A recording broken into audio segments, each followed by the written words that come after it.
Why do we argue? Sometimes it's to prove we're right. Sometimes it's to defend our pride. And sometimes it's to avoid the uncomfortable truth about ourselves. But what if I told you that arguing, the kind we do to feel dominant, validated, or correct, is not strength? Nietzsche believed it was weakness. Today, we dive into one of Friedrich Nietzsche's most misunderstood yet profoundly relevant insights: why arguing is a sign of weakness and what it reveals about ourselves and the world we live in. Have you ever had an argument where, halfway through, you forgot what you were even fighting about? I have. I remember a conversation with a close friend. We were debating politics, the usual left-right stuff. But something changed. It wasn't about ideas anymore. It became about me being right and him being wrong. And I realized later, I wasn't trying to express truth. I was trying to win. Nietzsche would call this the disease of the ego.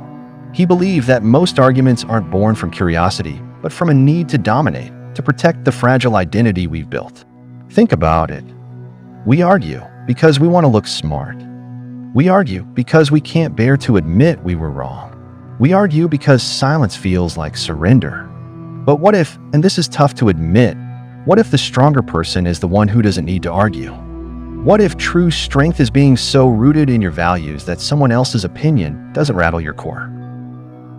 Nietzsche's philosophy is not about rules. It's about will, the will to power, the will to grow, the will to become.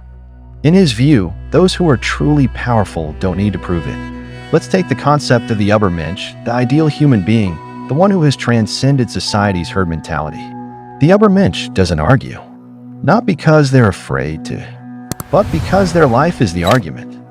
They embody what they believe. Their strength isn't verbal. It's existential. They don't scream. They create. They don't debate endlessly. They become what others are still talking about.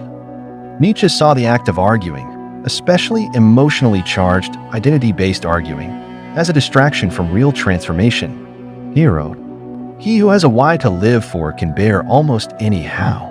The ones who know their why don't get lost in how right or how wrong someone else is. They are too busy building." Let's step back. Look around. Watch a political debate on TV.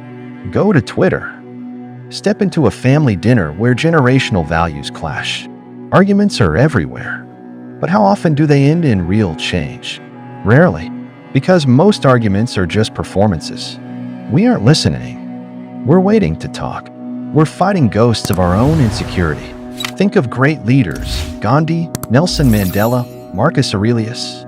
Their power came not from shouting louder, but from living deeper. Even in everyday life, that coworker who constantly argues to be the smartest in the room, weakness disguised as knowledge. The couple that argues daily over small things, a symptom of inner chaos. The person who walks away, calm and centered, often that's the real power. There's a kind of silence that terrifies people, not the awkward one. The kind that comes from inner certainty. When someone says something provocative and you just smile, not because you agree, but because you've already outgrown the need to respond. Nietzsche admired this kind of strength. He wasn't telling us to be passive.